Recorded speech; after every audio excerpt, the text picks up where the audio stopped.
esta intención de impactar en la sociedad, ¿no? Yo lo veo desde el uso de los colores que ocupan. Se nota claro que buscan que la gente entienda y que sea atractivo para ellos, y ya no se diga de las aplicaciones que desarrollan para que la gente pueda manejar y visualizar y analizar datos. En definitiva, siento que se nota esa intención de impactar. Y lo menciono porque es algo de lo que yo, de lo que me gustaría hablarles un poquito el día de hoy. Siento justo que el tiempo histórico en el que estamos viviendo ahora presenta diferentes factores en el que las narrativas basadas en datos juegan un papel fundamental, y ya lo están jugando, y siento que lo que les espera, es mucho, mucho más grande, o por así decirlo, el camino que tienen enfrente es mucho más grande. Pero, siento que ahí va. Siento que ahora, por ejemplo, con esto del COVID, pues se dio algo sin precedentes. Es decir,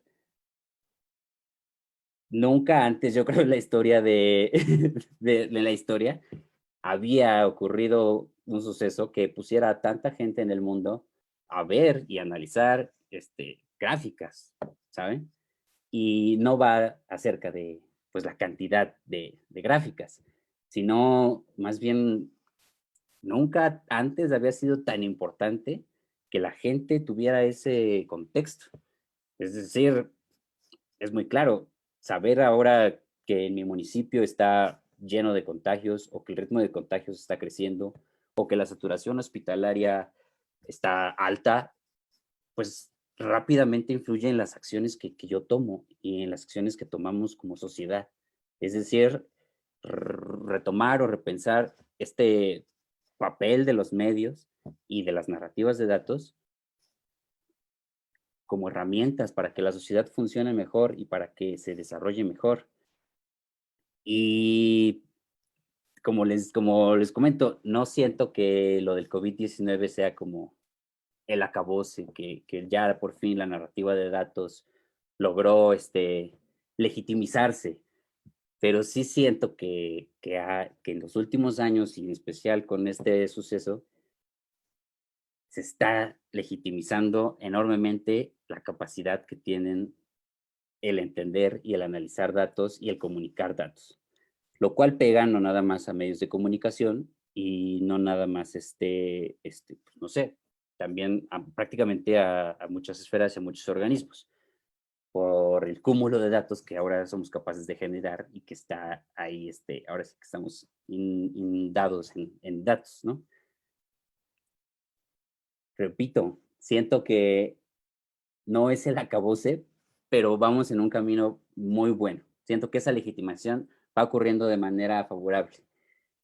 Sin duda, un panorama distinto al panorama que nos encontramos cuando empezamos la data, hace unos 4 años aproximadamente, donde, pues bueno, no había tanto conocimiento de este tipo de contenidos, no había tantos datos abiertos, no había tanto interés en ello, y no sé, desde expresiones como la estadística es aburrida, o la gente pues no sabe, no tiene ese entrenamiento de leer los datos, y ya desde algo más técnico como las voluntades de los medios de invertirle a narrativas basadas en datos, ¿no? Y a historias basadas en datos. Entonces, esos obstáculos hasta cierta medida, ahí van, vamos, vamos avanzando, pero lo que me hace pensar es, esto que menciono sobre la función, o sea, de los medios. Ahora más que nunca se está repensando, y es pertinente pensar, bueno, ¿cuál es la función de los medios, en nuestra sociedad? ¿Cuál es la función del periodismo en nuestra sociedad? Y, pues, una respuesta, para acercarnos a eso es lo que está pasando allá afuera con los medios de comunicación, y con la comunicación en general, que en muchos sentidos es la expresión de una crisis. Y para nada quiero entrar a profundizar, detallar la crisis, sino simplemente traer esto a colación de cómo existe un tipo de comunicación actualmente que tiende mucho y que alimenta mucho esta polarización que estamos viendo globalmente en muchos países y en muchos espacios, donde pareciera que lo que, lo que pasa ahí son una suerte de facciones. Tenemos el equipo A y el equipo B que tienen sus posturas, pero tenemos pocos puentes entre el entendimiento de lo que piensan y lo que sienten y cómo interpretan la realidad de estas facciones y estas. Me suena siempre a que hay una suerte de superficialidad, que se tocan los temas de pasadita, que nos concentramos mucho en el ámbito comunicacional, en la percepción y no en el entendimiento.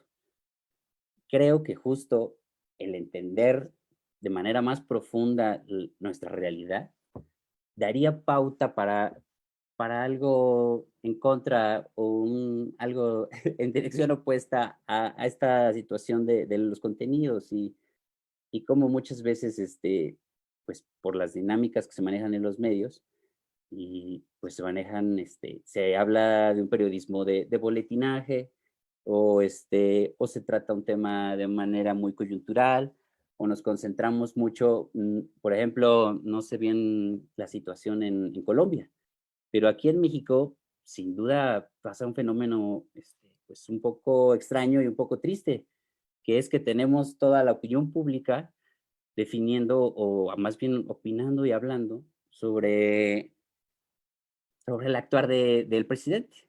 Y muchas veces desde esta postura superficial, presidente está bien, presidente está mal, presidente es bueno, es malo, cuando creo que para nada debería de ser en esos sentidos. Es decir, no tendríamos que estar evaluando AMLO bueno o AMLO es malo, sino deberíamos de evaluar la administración pública que ha llevado.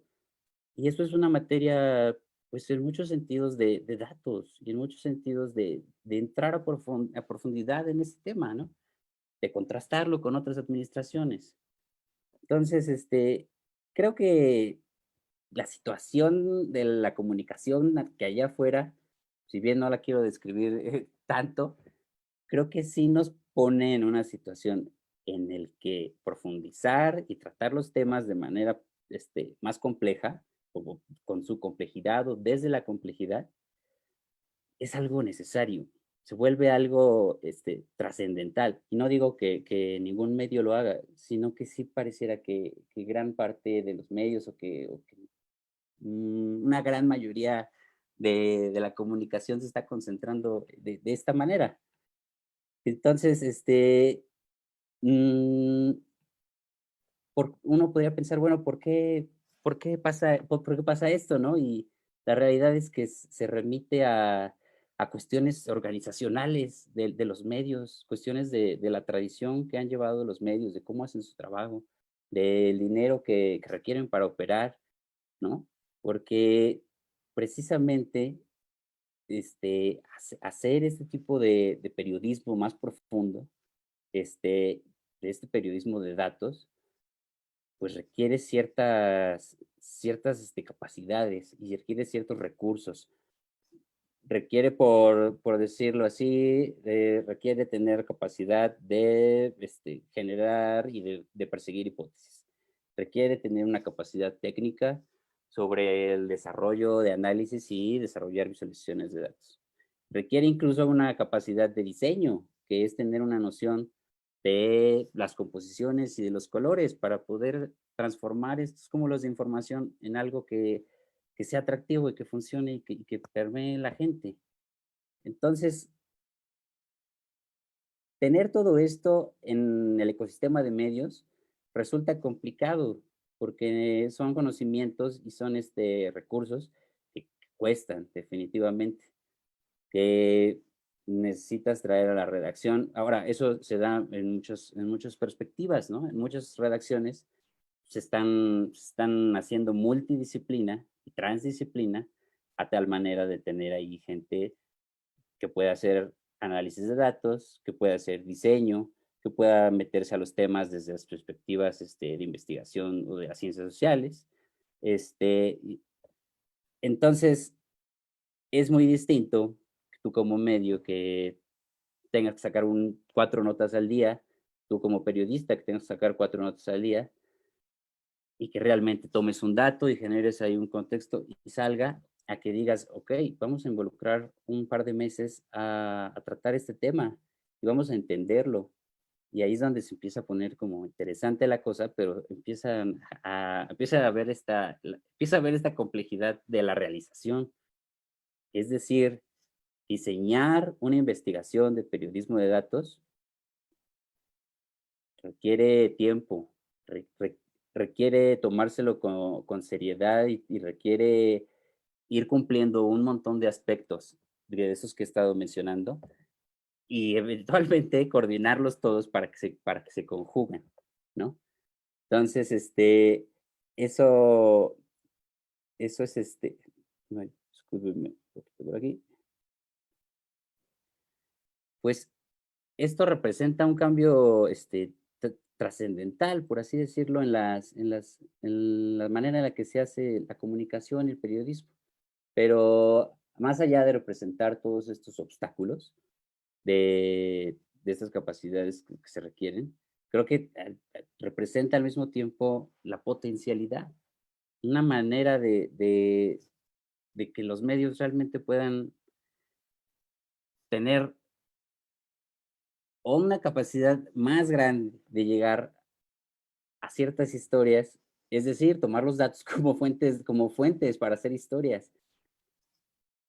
Ahora se tienen, ciertas fuentes que se trabajan, se se opera de cierta manera, pero de repente las capacidades técnicas y el ambiente lleno de datos y las políticas de acceso abierto a datos abrieron así un universo de historias, de temáticas, de fenómenos que se pueden entender y profundizar, y creyera yo que la riqueza de todo eso, pues, no está en mencionar cuánto cayó el PIB el día en este trimestre, sino en entender cómo viene la dinámica del PIB, cómo eso puede impactar y cómo ha sido en contraste con otros años. Profundidad. Entonces, me siento que el periodismo de datos, siento que las narrativas basadas en datos, porque precisamente no se remiten al periodismo, tienen ahí una gran, tarea por delante, ¿no? Algo emocionante. A veces me pregunto como ¿dónde debería de estar el periodismo de datos? Y la respuesta que me doy muchas veces es, bueno, debería de poco a poco irse metiendo a todos lados.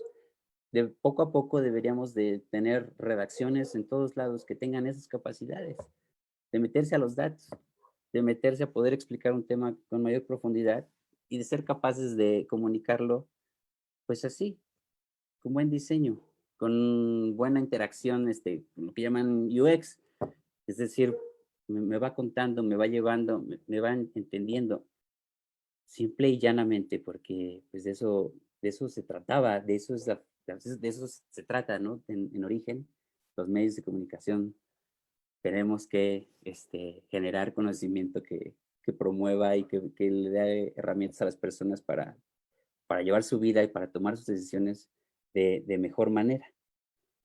Entonces, bueno, pues en este camino hemos andado. Esta visión es la que hemos implementado y pues precisamente hace alrededor de 4 años decidimos iniciar la data. Juntamos un equipo de diseñadores, físicos, físicas, analistas, periodistas. Había una chica que era abogada, una multidisciplina, pues para poder empezar a trabajar este tipo de temas. Y la realidad es que pues lo fuimos aprendiendo a hacer. Si bien cada uno trae conocimientos y formaciones, pues a la hora de conjuntarlos, es un aprendizaje bastante rico, ¿no? Porque se juega con eso, se juega con las formaciones, se juega con el cómo debería de ser y se juega con el qué es ahora o qué es ahora el periodismo. Entonces, en base a, o en el en sentido de lo que estoy diciendo y de lo que he estado comentando, creo que es un momento importante para repensar qué es el periodismo, hasta dónde están los límites del periodismo, ¿no? Mm, un tablero de datos es periodismo, una exposición en un museo es periodismo, y son debates súper ricos y súper interesantes, pero creo que lo que está en el centro es eso de la función, cómo a través de los datos llegamos a desarrollar de mejor manera nuestra sociedad. Entonces, pues en ese camino andamos y desde esa perspectiva es que hemos estado trabajando con diferentes, no solo medios, sin duda nuestros mayores colaboradores son medios de comunicación, pero también tenemos relaciones con universidades, con asociaciones civiles, con empresas privadas, todos bajo este mismo sentido. Necesitamos entender esta información, que es un cúmulo enorme de datos, que es un fenómeno complejo, y necesitamos de alguna manera procesarla y llevarla a la gente. Entonces, lo que pienso hacer ahora es mostrarles un poco de los trabajos que hemos hecho, justamente en el sentido de ir aterrizando esto que digo, ¿no? A través de nuestros trabajos, de nuestros proyectos, es como hemos podido ir aplicando esta idea de entender y de potencializar ciertas capacidades, pues para lograr algo bueno, ¿no? Para lograr que crezca el entendimiento y la sociedad y la comunicación. Entonces, si les parece, puedo compartir acá pantalla. Claro que sí. Mm,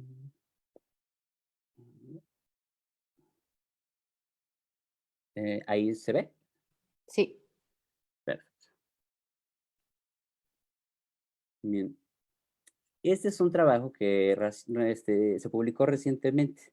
Fue en El Salvador y bueno, el contexto es que allá durante unos años de 1962 a 1992 se vivió una situación tremenda en donde hubo muchísimas masacres y violaciones a los derechos humanos. Entonces nos contactaron del diario de hoy para hacer una suerte de especial donde pudiéramos expresar esto, donde pudiéramos expresar dónde ocurrieron estos eventos tan desagradables.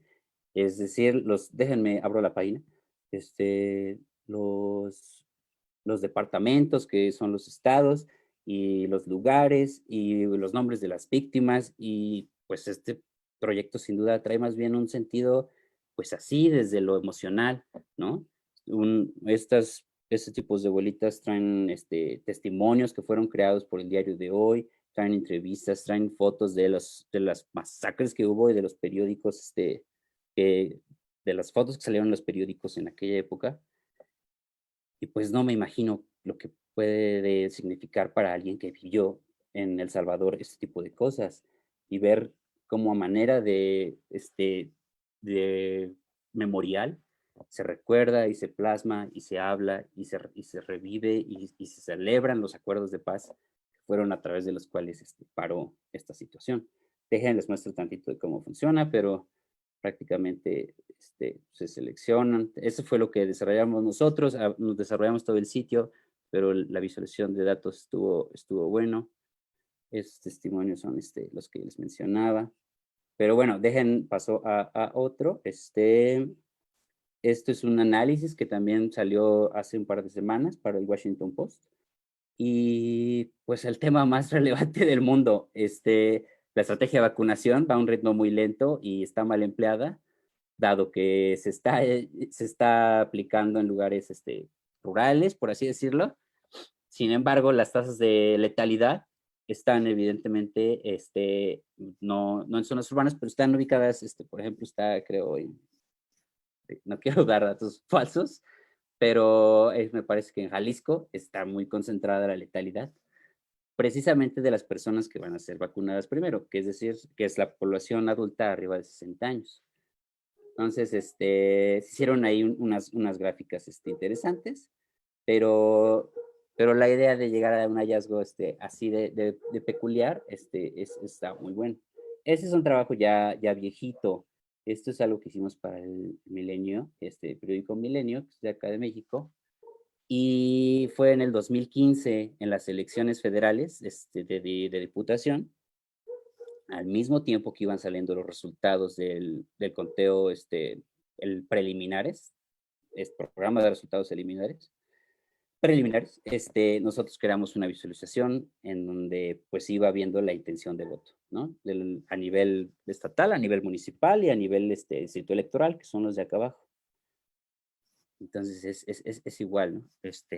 Como en el 2015, ahorita en las elecciones que vienen puedo apostar que habrá muchos tableros de este estilo. Vemos ahora, se sabe, ¿no? La fiebre que ocurre en Estados Unidos en cuanto a las visualizaciones de datos electorales. Pero en 2015 no había nada de eso, en cierto sentido. En México estaba un poco ahí, no se veían mapas, no se veían, poca información que procesara las bases de datos de los votos y que te arrojara un entendimiento. Entonces, esto estuvo padrísimo porque surgió, generó 500,000 de vistas para Milenio, estaban muy contentos, nosotros también súper contentos. Y bueno, ¿no? Son, como les comento, son ciertos tipos de proyectos que van postulando de esto que hablé al principio. Eh, Esta es un proyecto así que tenemos ahí muy en el corazón, porque fue una de las primeras ACs con las que trabajamos y plantea la misma situación, pero desde otra dinámica, es desde la organización civil. Ellos se dedican al tema de las poblaciones callejeras, es decir, la población indigente, y levantan datos, es decir, van y entrevistan a esas poblaciones o lo han hecho durante los últimos 20 años. Entonces, si tienen ahí una información, unas bases de datos con información que nadie más tiene, y lo que tenían en ese momento era un problema de cómo comunicarlo, ¿no? ¿Y qué hay aquí? Ya encuestamos 20 años, ¿y ahora qué? Entonces nos reunimos con ellos y decidimos, vamos a hacer un especial, vamos a hacer un sitio, vamos a hacer todo esto es en el marco de una campaña que ellos hacen año con año, pero en esta ocasión se le dio esta perspectiva desde los datos, desde el entendimiento. Si bien hicimos una historia no de una persona, o sea, si bien hablamos de manera ahí coyuntural como de una situación de calle, pues realmente se trata de entender qué viven estas poblaciones que están en la calle. Este, Acá, por ejemplo, son las causas de muertes que tienen, pues los sexo o el género que tienen, el sexo, las edades, déjenme mostrarles las otras vis. Mm, hicimos desde esto, hicimos un pequeño diagrama de cómo se recupera un cuerpo, dado que en esas poblaciones ocurre muchísimo la situación en la que ellos tienen conocidos de las mismas poblaciones que fallecen y no saben qué hacer. Y es obvio, es lógico. ¿Qué necesitamos de ahí? Procesar información, aunque no sea una base de datos, pero entra en esto que estoy mencionando, ¿no? Y bueno, es un proyecto muy bonito en ese sentido, ¿no? Que les comento. Acá, por ejemplo, están todas estas personas que fueron encuestadas, que pues a cierto punto ahí traen algunas codificaciones, pero trataban de señalar, son muchos, ¿no? En la Ciudad de México hay mucha gente que está viviendo situación, pongamos atención en eso. Dejen paso a otro trabajo. Mm, también fue un proyecto muy padre porque lo hicimos para el ya extinto, al menos en México, Huffington Post. Y estuvo buenísimo porque implicó el desarrollo de una aplicación web que encuestaba de cierta manera al usuario y te iba generando un perfil de afinidad política con los candidatos electorales de esa época o de ese momento, que eran los presidenciales. Entonces, lo llenaron alrededor de 20,000 usuarios y pues nos dimos un poquito una idea de cómo estaban las preferencias políticas de los usuarios del Huffington Post. Tenía ciertas disponibilidades como ver cada una de las propuestas de campaña y algo muy interesante, dado dado el tema que se convirtió ya en una interacción de dos vías. Entonces, eso estuvo muy bueno. Dejen paso a otro. Este es uno que hicimos sobre la violencia contra las mujeres. Y bueno, este también está buenísimo. Habló sobre esta gráfica, es acerca de cómo está dividida desde un análisis económico, es decir, cuánto cuesta la violencia a las mujeres, cómo está dividida esa violencia. Tenemos otra visualización que es como históricamente en los últimos 100 años, qué eventos han sucedido, que han propiciado esta lucha, ¿no?, por la violencia a las mujeres. Este trabajo lo desarrollamos para el IMOMI, que es el Instituto Mexicano, ay, déjenme sacar acá, el Instituto de Migración, para las mujeres, Instituto para las Mujeres en la Migración, disculpen.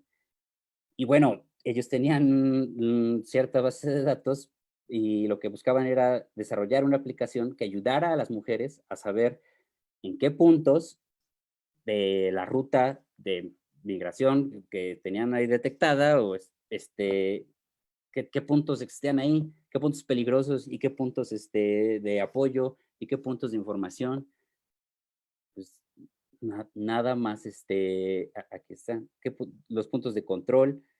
Entonces, una gran vinculación de cómo impactar con datos y con tantito análisis y con tantita visualización a alguien que está tratando de hacer una travesía de kilómetros, porque al menos ya sabe pues dónde preguntar cierta información. Y, en fin, esto lo hicimos hace tiempo. Es el especial que está muy padre porque trae muchísima carga de diseño y es el especial que hicimos a raíz de lo que pasó aquí en México en los sismos, ¿no?, del 19 de septiembre. Y pues es igual, ante una tragedia, pues cómo nos sentimos y cómo estamos, pues aparte, o cómo entendemos lo que pasó, aparte de lo emocional, pues veamos cuántas personas fallecieron lamentablemente, fueron hospitalizadas, y qué edificios fueron los que se cayeron, cuántos daños hubo y de qué tipo eran. Porque pues si a cualquier persona pues, le presentas una base de datos enorme con esto, no dice nada. Donde está el valor agregado es en detenerse a decir, ¿qué hay aquí? ¿Cómo comunicamos esto? Y no nada más la gráfica, sino de manera compleja, de manera, no sé, de manera en la que profundiza un poco más allá. De colapso inmobiliario estuvo buenísimo porque creo que quitamos esa visualización, pero analizamos los pisos que tenían los edificios que cayeron y detectamos algunas inconsistencias en cuanto a algo que llaman la transferencia de potencialidades, me parece. Y bueno, es un tema muy particular, pero este fue uno de nuestros primeros especiales y está muy padre. Ahora sí que toda esta parte de visualización nos hizo aprender mucho en ese sentido, ¿no? Por aquí hay alguien que levantó la mano. Claro, Bujurulu. Voy a darle permiso para que pueda hacer la pregunta. Así que em, adelante. Un segundo. Aló, Ya. ¿me escuchan? Sí. sí, hola. Hola, ¿cómo están? Me gustó mucho su trabajo. Yo hice algunas cosas parecidas en periódico, pero me veo que ustedes tienen un nivel un poco más alto. Entonces veo una serie de cosas que cuando yo me enfrenté peleé mucho con eso. Entonces la primera pregunta es, ¿estos trabajos están resueltos también para celular o son solo para escritorio? No, se resuelven también para celular. Incluso se tiene en el argot algo que pues se le llama o se maneja mucho que es primero móvil. Es decir, cuando empieces a diseñar, primero hazlo para móvil porque el 60% globalmente o no sé, de los usuarios ya checan contenido en móvil. Entonces implica un montón de trabajo y un montón de checar los detalles. Porque si bien esta visualización que mostraba puede entrar en un celular perfectamente, hay gran cantidad de visualizaciones y prácticamente todo se tiene que repensar. Lo que nosotros hacíamos era literal hacer prácticamente dos versiones. En muchos casos son gráficas, elementos y textos responsivos, que pues ya nada más se ajustan automáticamente. Pero en muchos casos tuvimos que diseñar 2 veces desde cero, desde lo que queríamos decir. Y creo que es parte de, y es un obstáculo enorme, pero es algo que tenemos que entrarle. Bueno, yo tengo 4 preguntas. Tengo un montón de preguntas porque les digo, o sea, no he visto gente que haga este tipo de cosas. Bien, Pensé que yo era de los poquitos que lo hacía, ustedes lo están haciendo súper genial. Yo tengo gracias. algo que decirte. Me gustaría mejor que Oliver terminara su presentación y ahí de Y pronto hago sí las podemos preguntas, responder perfecto. Sigo tus atento. preguntas. Perfecto, listo. Bien, Si quieres, adelante. perfecto, así lo hacemos. Déjenme entonces, ay, esto ya se quedó acá. Déjenme seguir en mi presentación de lo que hemos hecho. Eh, Otro interesantísimo, cuando sucedieron las elecciones presidenciales, pues ocurrieron 3 debates y nosotros nos pusimos a monitorearlos en tiempo real. Interesantísimo porque fue una noche excepcional, estábamos todos con una prisa y con un rush muy peculiar. Teníamos a un compañero, a Will, saludos a Will, que estaba pues escuchando y haciendo una versión estenográfica instantánea de cada una de las cosas que decía. Y teníamos por ahí el desarrollo de la visualización, actualizándose y estuvo súper bien, porque una vez más, a lo mejor en otros lados se acostumbra y yo esperaría que en los siguientes debates presidenciales esto sea algo medio común, pero hasta cierto punto, no hay quien, en ese punto no hay quien no nadie se metió al análisis real de las propuestas, de quién ataca a quién. Entonces, es otra área, ¿no? Donde también entra muy fuerte, lo que se puede hacer contando datos, no contando, sino contando historias con datos, ¿no? Bien, este proyecto, la verdad que es para mí uno de los que más me hace sentir orgullo, la verdad, en ese mismo sentido, de cómo puede llegar a impactar a la gente.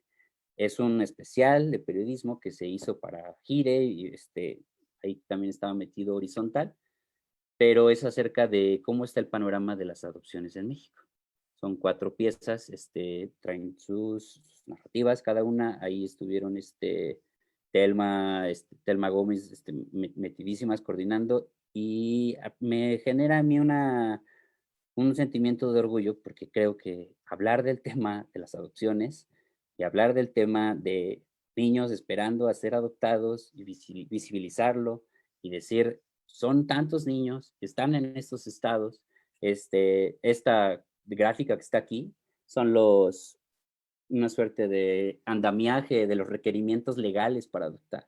Entonces, siento que puede ser de gran utilidad para unos papás en esa situación y en general el visibilizar el tema y en general el que esto haya llevado a que un niño a lo mejor fue adoptado o más bien a que el panorama tuvo ahí tantito de empuje, ay, me hace sentir muy, muy bien.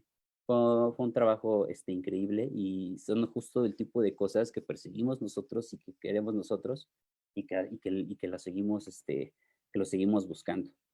Esto es un trabajo más que fue para iniciativa privada y bueno, son varios tipos de análisis que estamos desarrollando para una empresa de seguros que se llama Surex. Y es igual, tratan ellos de hablar de cómo está el robo de autos en México y hablemos de qué horarios son los donde está difícil el robo de autos, hablemos de las colonias de la Ciudad de México donde está fuerte y de la misma manera hablemos de otros tipos de incendio y de COVID-19 y todo en torno, claro, a la medición del riesgo, que es su área, ¿no? Pero también es eso, ahora con el COVID-19 se presenta más que nunca esta pregunta, ¿no?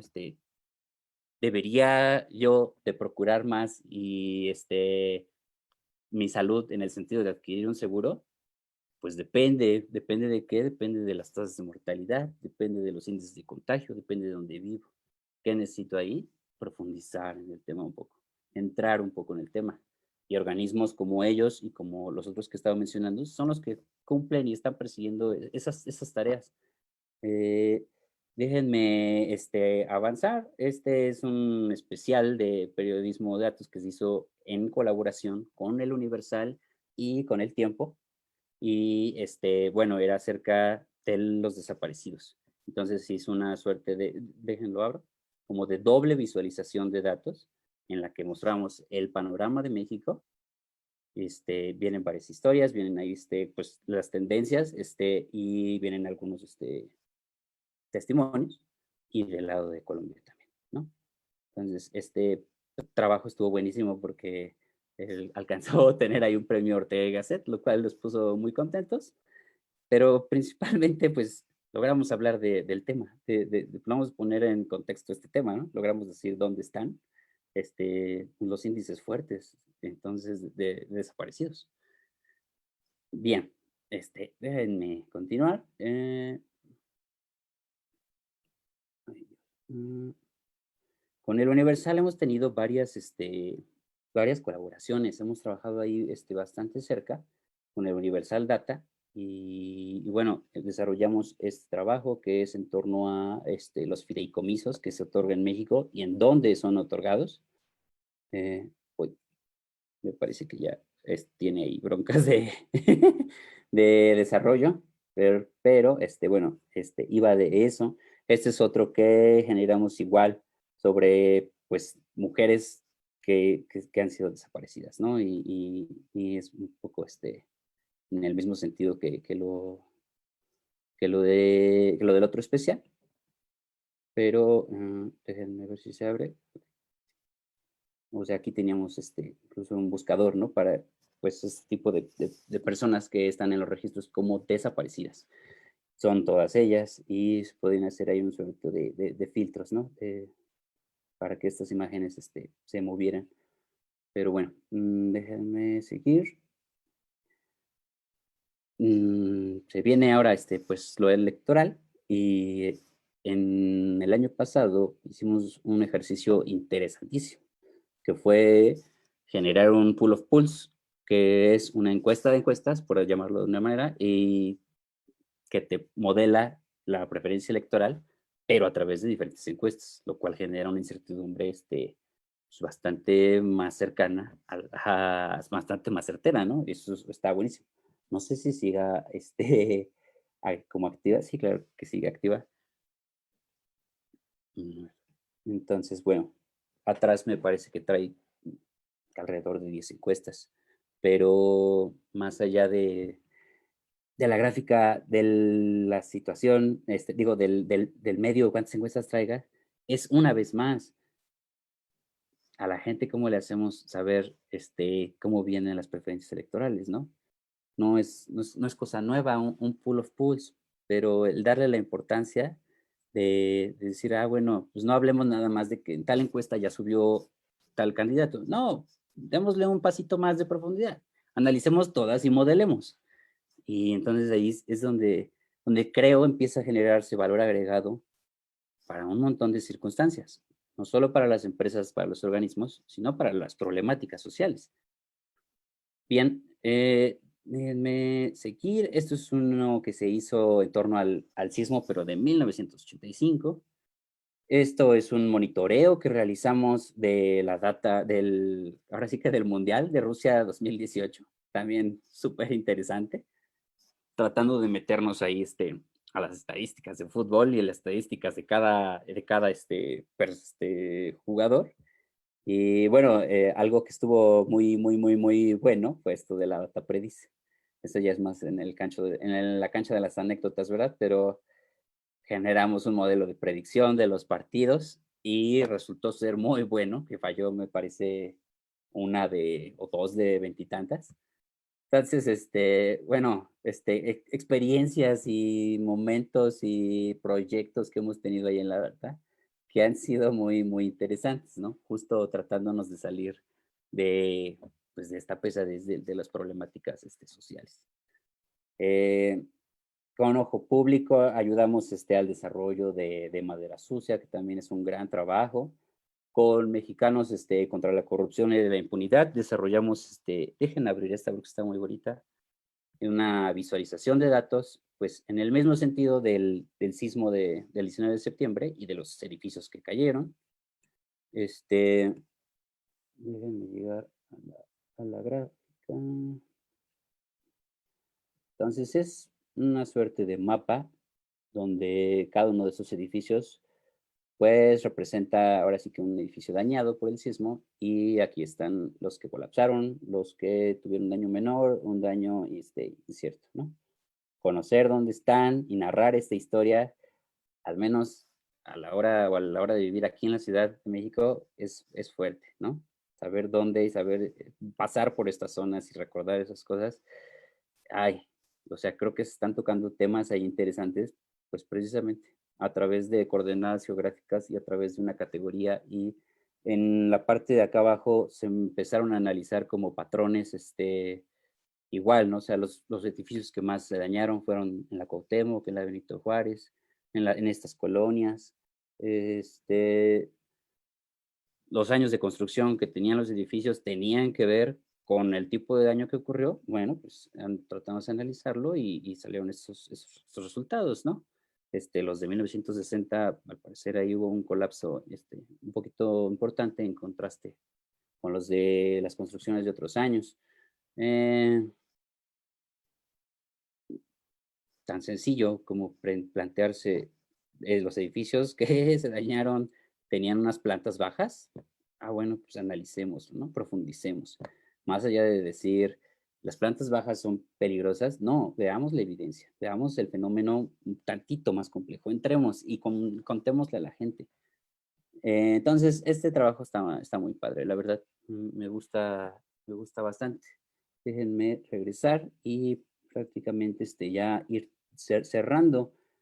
Este trabajo lo tengo aquí y está puesto aquí no sé si se logre ver, pero bueno, les dejen darle el contexto un poquito. Hace 3 años estaba aquí una discusión política y coyuntural sobre si construir un aeropuerto en Santa Lucía, que es donde se terminó construyendo, o en la zona del lago de Texcoco.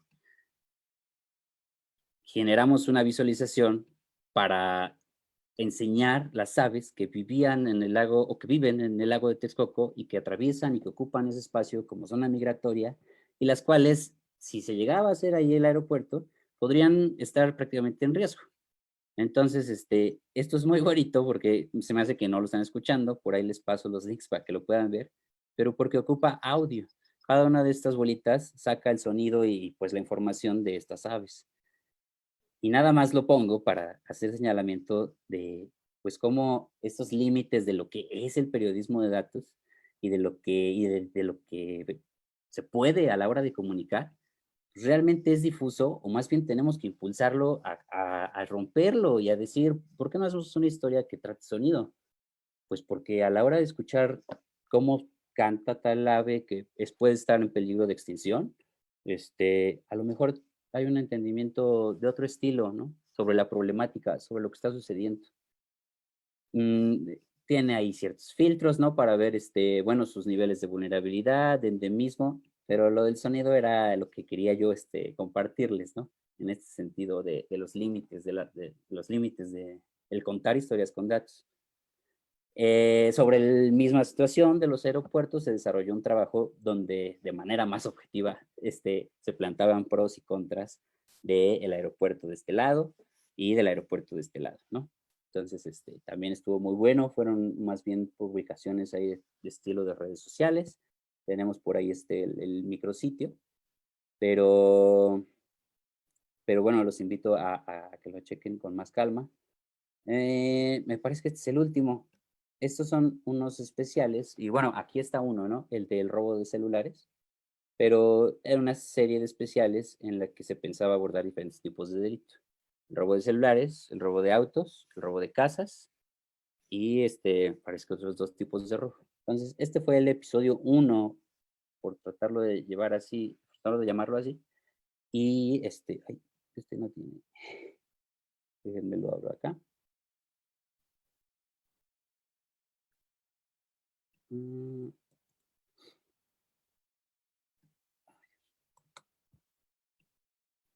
Ok. Mm, aquí está. Pues principalmente, o más bien, primeramente, se veían ahí las tendencias de cómo venía el robo de celulares. Esto no, algo pasaba ahí raro con una reclasificación que hacía que bajaran los datos, ¿no? Pero bueno, pero realmente la joya de la corona de esta vez, si bien todo esto es buenísimo, pero traigo a colación este trabajo porque generamos ahí un dashboard de datos, muy bueno. Mm, muy bueno en el sentido de que permitía al usuario ir creando una propia narrativa. Al principio se generaba cierto contexto y se explicó cómo va el robo de celulares y al final se le dice, ok, ahí están todos los datos y empieza a investigar por dónde vives o por dónde te interesa, cómo están las tasas, cómo están los robos de celulares con violencia, sin violencia. Lo padre de esto era que teníamos un nivel de agregación que llegaba hasta el CAI, ¿no? Entonces, literal, podríamos ubicar pequeños cruces de calles o zonas completas, pues donde es estadísticamente más peligroso o más probable o han ocurrido más bien más robos de celulares. Entonces, esto creo que plantea una vez más una- un rompimiento de lo que significa no solo el periodismo, sino contar historias. ¿Es posible contar una historia que eventualmente tenga múltiples narrativas? Pues claro que es posible. Veamos cómo hacerlo, ¿no? Veamos cómo ir cada vez más entendiendo las capacidades que hay allá afuera, los conocimientos que hay allá afuera, los datos que hay allá afuera, y empecemos a generar contenido en base a esto que estaba mencionando al principio. Tratemos de abstraer todo ese gran cúmulo de información que está allá afuera y tratémoslo de llevar a la gente. Tratemos de mejorar nuestros entornos a través de esto, a través de entendimiento, a través de que la gente sepa qué pasa de a de veras. Y requiere muchísimas cosas, tiene obstáculos por donde se le mire. Pero como mencionaba, creo que es un buen momento para el periodismo de datos y para la narrativa basada en datos y para todo el ecosistema de datos, porque cada vez más se legitima su poder, el poder que tienen, ¿no? Y creo que más allá de hablar de ahorita cómo está y quiénes hacen qué, siento que hay una potencialidad gigante ahí enorme y es lo que yo les quería compartir. Es lo que yo les quería decir y animar y decir, si traen un tema en la cabeza, acérquense con nosotros, escríbanos, podemos empezar a platicarlo, podemos empezar a desarrollarlo. Si son una C y necesitan igual entender qué pasa con el fenómeno al que se dedican y luego necesitan comunicarlo, vengan con nosotros, hagamos cosas juntos en base a esto que les comento. Ahora la data, pues precisamente se está tratando de mejorar y de tratar de ir a otros rumbos. Pues estamos entrando a modelaje y a cuestiones de machine learning y en el camino andamos, vamos bien, pero sentimos que la postura debe de ser siempre en esos sentidos. ¿Cómo hacemos cosas de calidad? ¿Cómo hacemos cosas que tienen gran capacidad de diseño, análisis complejo, hipótesis bien planteadas? Y en ese sentido, vamos ahí poniendo nuestro granito de arena para que las cosas sean mejores. Con eso ya yo me retiro y pues si tienen alguna pregunta o cualquier comentario, adelante. Oliver, muchísimas gracias. Qué interesante todo este bagaje histórico que tienen haciendo especiales de historias con datos. Definitivamente muy inspirador. A mí me parece muy admirable como la traducción y como todo este proceso de analizar esta información que, bueno, los datos son los protagonistas, pero también son la materia más complicada de analizar y de visualizar. Entonces, muchísimas gracias por contarnos tu experiencia. Seguramente van a haber muchas preguntas. Entonces, démosle la palabra ahora sí no sé su nombre, pero ahorita te hizo una pregunta, entonces vamos a volverle a dar la voz a él. Sí, eso.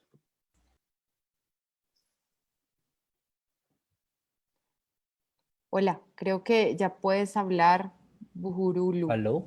Sí, Sí, me sale el nombre del correo. Mi nombre es Daniel Incapié. Sí, mucho Daniel. gusto.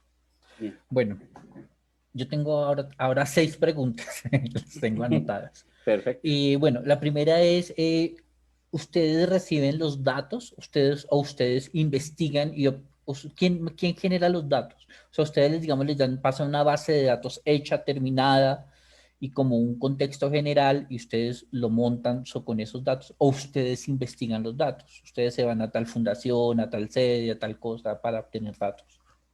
Varía dependiendo del proyecto y varía desde cómo se vaya construyendo y pues desde dónde venga esta idea de construirlo.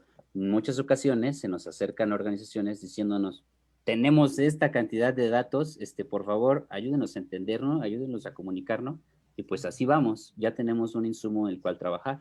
Por otro lado, llega un periodista y me dice, mira, yo tengo este tema y lo que tengo, o lo que quiero hacer es realizar un montón de peticiones de transparencia, y cuando lleguen las analizamos y empezamos a meternos al tema y empezamos a plantear una investigación. ¿Cómo ves?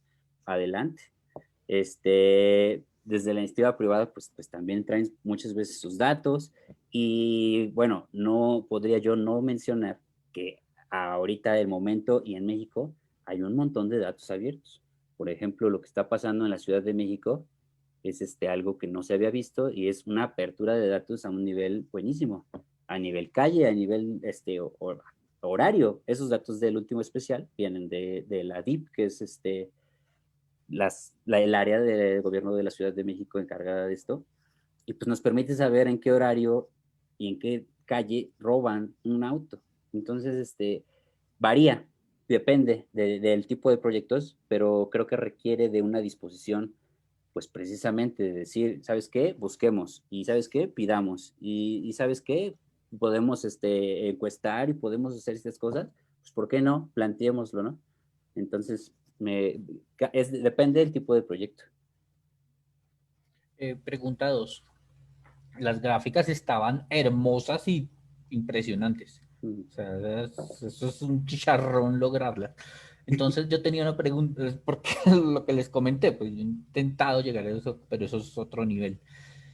¿Qué tecnología están usando en las gráficas y si siempre son en tiempo real? O sea, siempre hay una base de datos atrás que se actualiza o las gráficas son estáticas o mucho como qué tecnologías están usando para la construcción de las gráficas.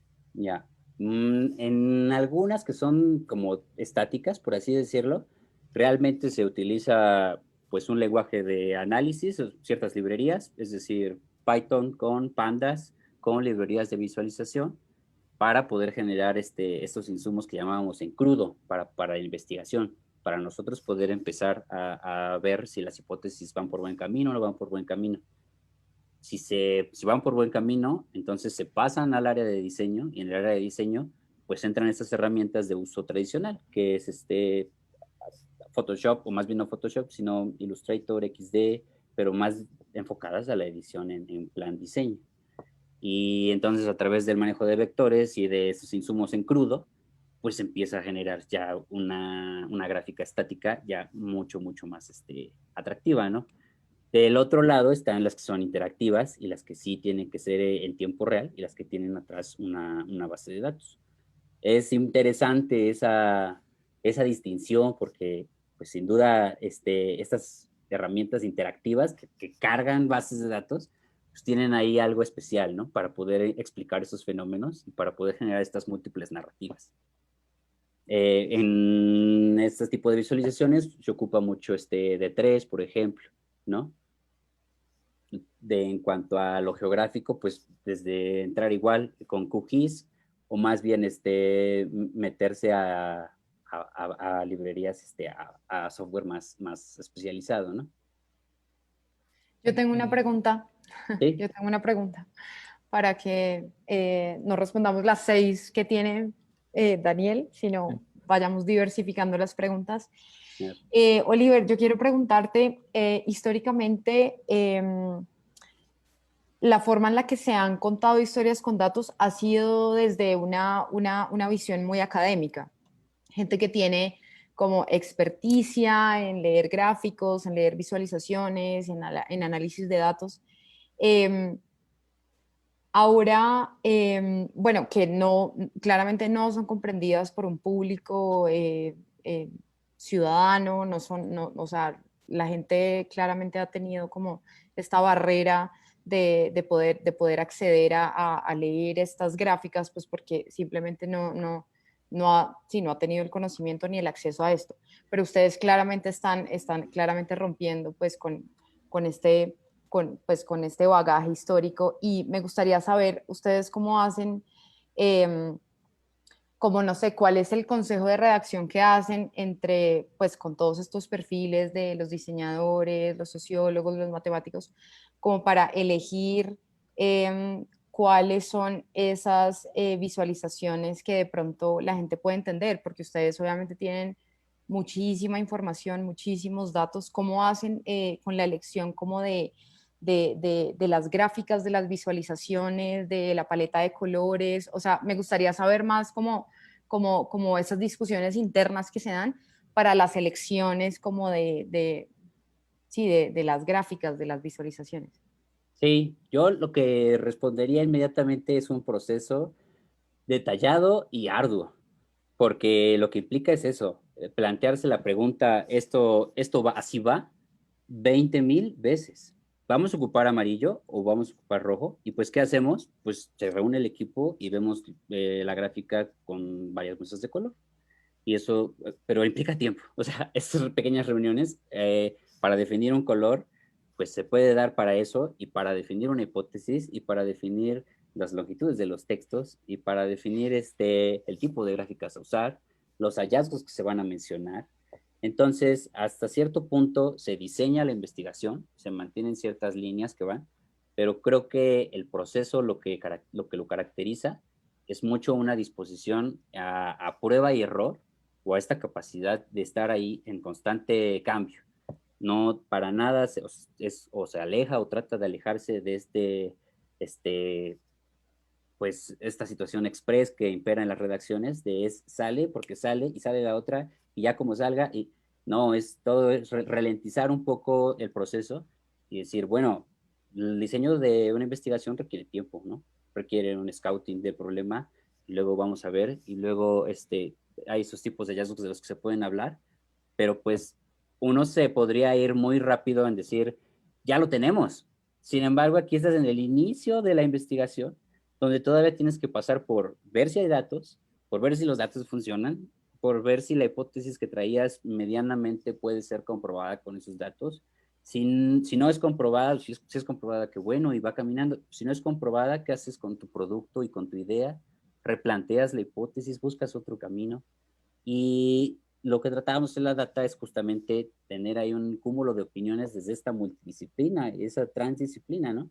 A un nivel micro. Es decir, que la diseñadora te diga, ¿sabes qué? Va con amarillo, con negro, porque esta combinación representa esto. Es importante así valorizar su conocimiento y decir, sí, ¿sabes qué? Tú estudiaste muchísimo tiempo diseño y entonces eres el elemento indicado para decir, esta composición va. El análisis igual, el periodista puede decir, ¿sabes qué? Vamos a dar a entender este tema de esta manera. Con este hallazgo primero, luego describimos. Entonces, es hiper complejo. Es un escenario donde implica estarse replanteando y estar evaluando cada una de las cosas, mucho como tú lo mencionas, en un plan de cómo se ha venido haciendo en la academia, con tiempo, con detenimiento y bueno. Gracias, Oliver. Daniel, si quieres tu tercera pregunta y aquí ya están empezando a preguntar otras personas. Bueno, Entonces, esta adelante. sería mi última pregunta. En esencia, él ya respondió casi las otras cosas que he Perfecto. dicho. Pues antes que pues mi admiración profunda y mi respeto profundo, realmente impresionante. Ahora sí, mi última pregunta y no más. Eh, ¿cuántas personas trabajan en un proyecto y cuánto tiempo demoran? O sea, ¿cuál es el tiempo promedio en un proyecto y cuántas personas están trabajando y qué perfiles pueden estar teniendo estas personas? Bien.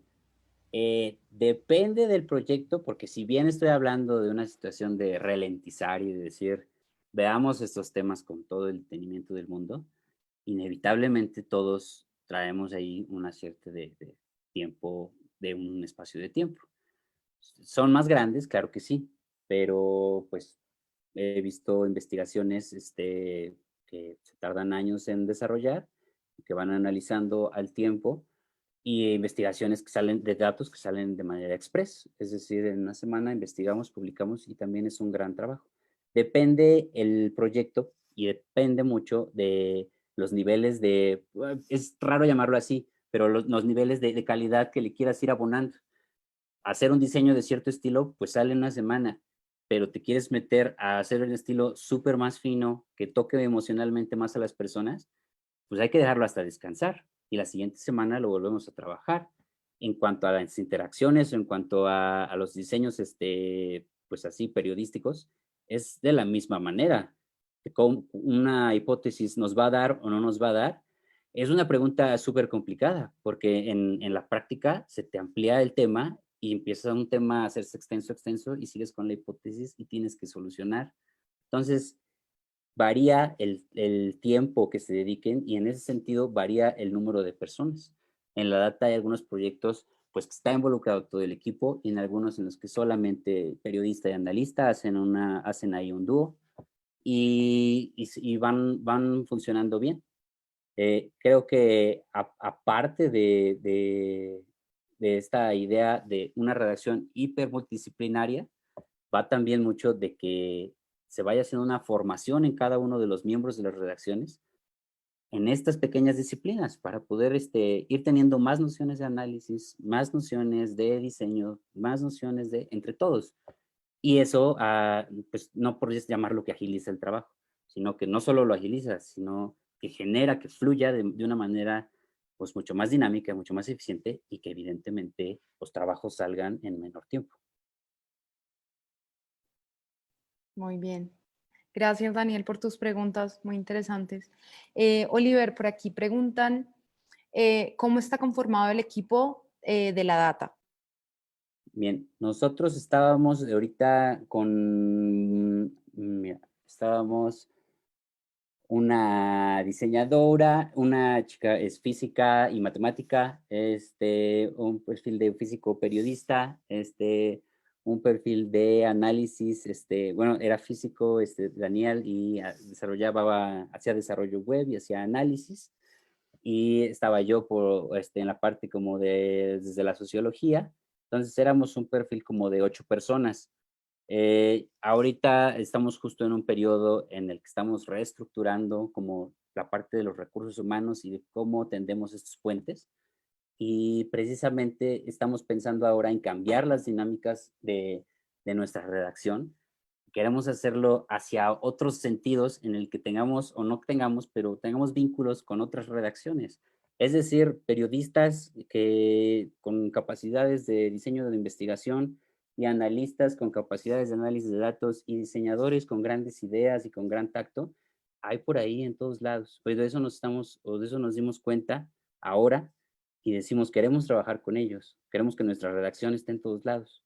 Queremos poder tener un proyecto en Colombia a lo mejor y otro aquí en México y sentimos que es la manera en la que podemos nosotros impulsar más esto de lo que trataba yo de expresar al principio, de impactar en los diferentes ecosistemas donde se es necesario, donde están ya las capacidades, pero hace falta cierta conjunción.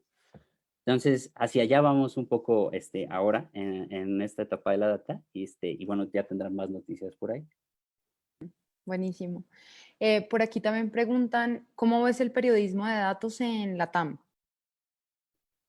La TAM, creo que me remito a lo que estaba yo hablando, no solamente del COVID, que es así como, ay, a partir de ahora todo el mundo tiene gráficas disponibles y le interesa, sino llevamos un buen tiempo en un impulso lento, pero seguro, podría decir de una manera extraña, en el que el periodismo de datos cada vez empieza a tomar más, más terreno y empieza a ser más relevante y empieza a tener más peso en los juegos de opinión pública.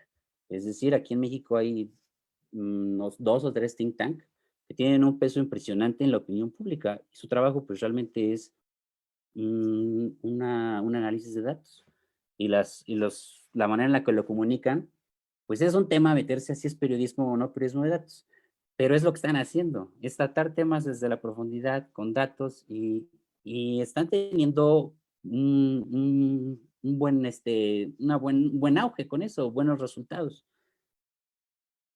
Creo que está pasando en toda Latinoamérica.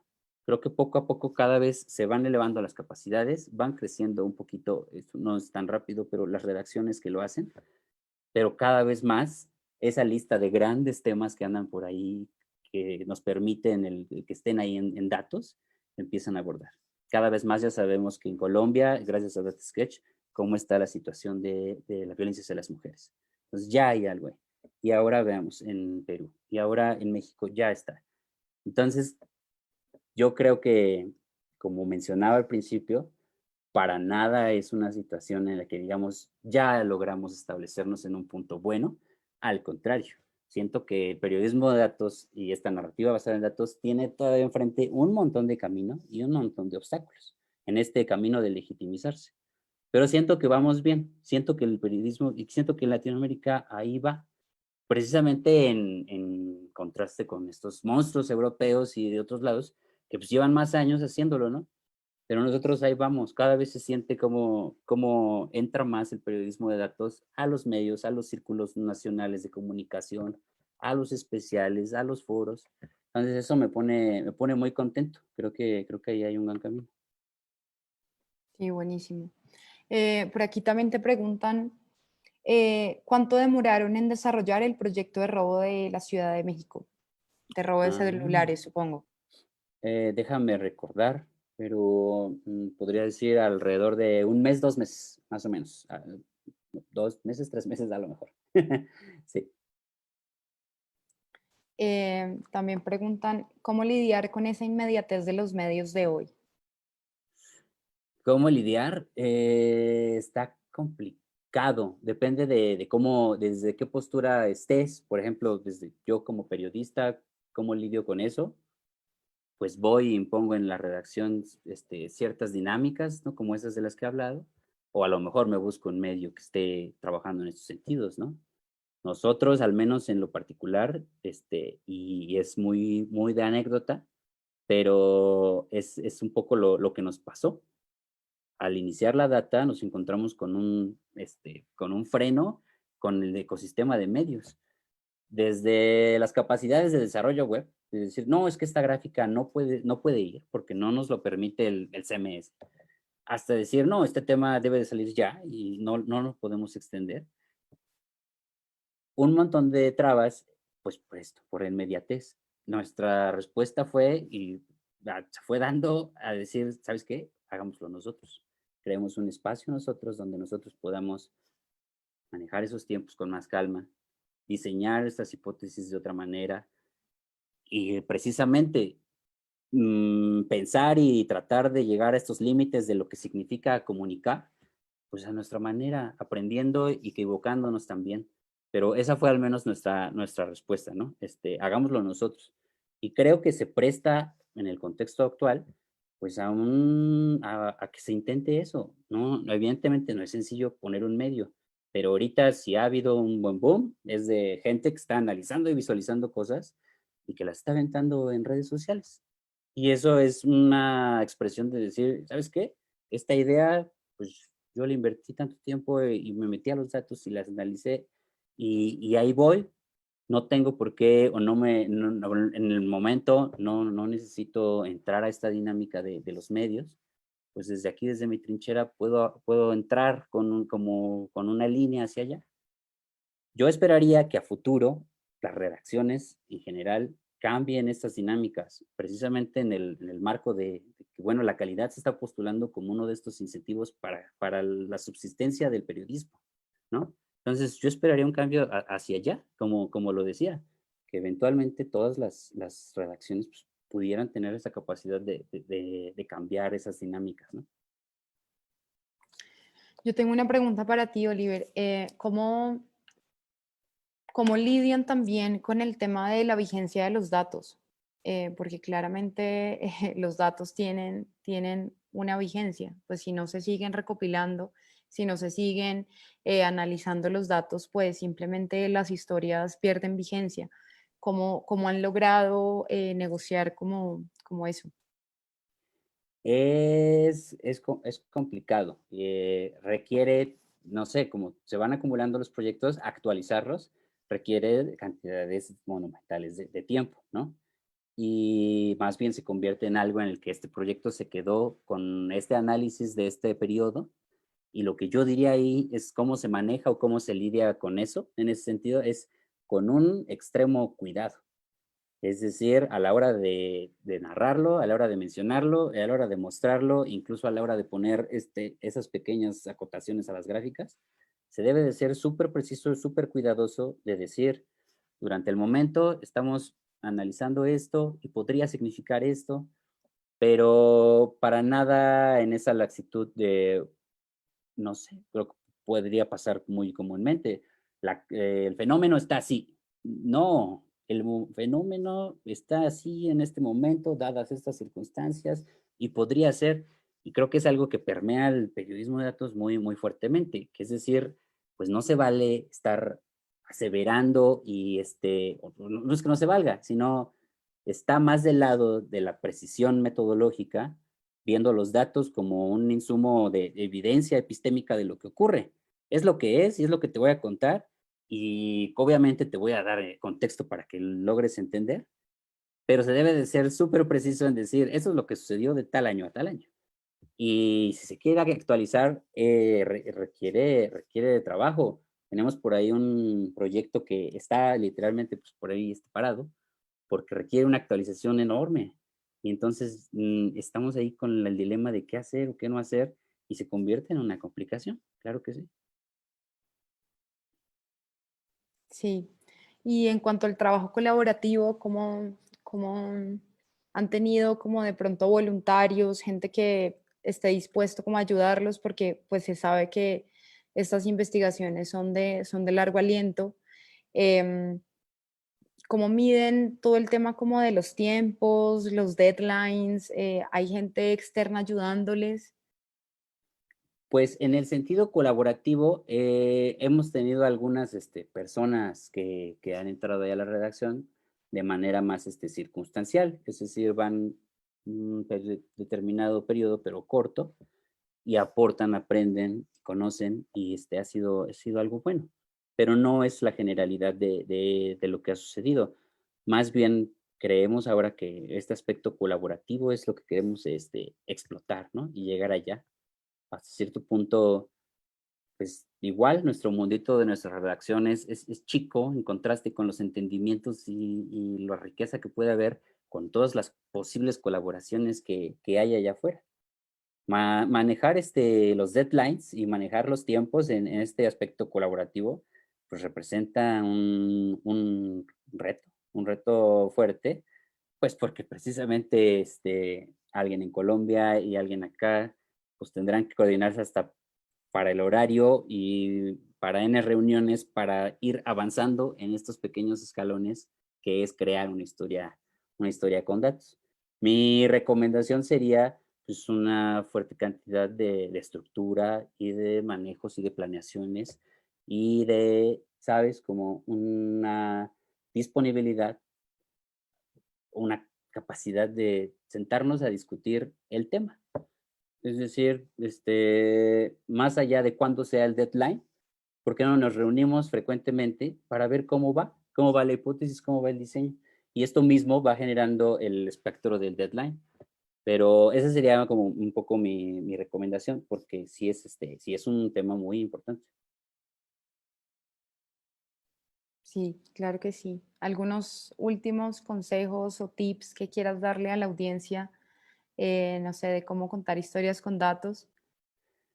Pues es que más allá de tips, quisiera yo decir esto que es más bien ya lo dije, pero es esto que les estaba diciendo. Tenemos una situación donde está complicado la manera en la que estamos percibiendo la realidad. Sí, se vuelve problemático un poco la manera superficial en la que entendemos la realidad. Y la invitación, el consejo o el tip sería salgamos de esa superficialidad. O sea, démonos cuenta y entendemos que vivimos en una realidad compleja, que los problemas que pasan son problemas complejos y que resolverlos para requerir es un entendimiento profundo que a lo mejor puede empezar con los datos, pero que va más allá de mis posturas y de tus posturas, sino que va un poco de desaprendernos de eso que ya sabemos y que creemos que lo es todo, y decir, no, entendamos un poco más, veamos un poco más. ¿Cómo? Métete a la página de estadística de tu país y verás cómo hay un gran trabajo, hay gran información para empezar a entender qué pasa en tu país, qué pasa con la violencia, qué pasa con la pobreza, para que no nos estemos guiando y no estemos viviendo en base a percepciones o a pequeños cúmulos de información, sino una disposición entera desde ser ciudadano hasta ser un actor político, hasta ser alguien que tiene dirección de ciertos organismos. Empecemos ya a entender el tema, empecemos a profundizar, porque de otra manera, pues vamos a seguir así, como peleándonos entre bandos, sin creando fuentes que nos permitan realmente entendernos, creyendo que es como su problema contra nuestro problema, cuando realmente la gran mayoría de las cosas que pasan nos atraviesan a todos, así a todo el país o a toda Latinoamérica, y las soluciones que se van a dar, pues atraviesan por el que todo el país entienda esto y todo el país lo impulse. Entonces, yo me quedo mucho con eso. Sí, no, y recordar que acceder a la información tampoco es tan fácil. Hay que indagar, hay que buscar, hay que investigar. No es un flujo lineal donde uno entienda la información completamente y entienda las visualizaciones completamente. Se trata así como de abrir un poco los ojos y darse cuenta que hay que buscar y hay que indagar y que ahora estamos sobreexpuestos a información por todos lados, en donde no tenemos también herramientas para chequear y hacer pues, sí, como un uso más crítico de todo lo que de todo lo que nos están llenando de información. Entonces, muchas gracias por esta charla súper lúcida. Admiración completa a la data, somos súper fans. Muchas gracias. Sí, gracias. Gracias a toda la gente que se conectó a través de nuestro Facebook Live. Recuerden que Datasketch tiene redes sociales, @Datasketch, Facebook, Twitter, Instagram. No sé si quieras recordar la de la data, Oliver, porfa. Sí, es la data MX, en Twitter y en Facebook. Y nuestro correo es igual, la data mx@gmail. Cualquier cosa, interés o algo, comentario o duda, pueden contactarnos. Sí, y recordarles que Datasketch está lanzando sus aplicaciones de datos, donde queremos que más gente pueda hacer análisis de datos a un solo clic y que no tengan que tener conocimiento técnico para visualizar datos y crear historias con datos. Entonces, las invitamos y los invitamos a crear sus cuentas en Datasketch Apps y prueben las apps y nos hagan comentarios. Estamos en la prueba beta, entonces súper bienvenidas. Y creo que hay una última pregunta. No, dice muy interesante.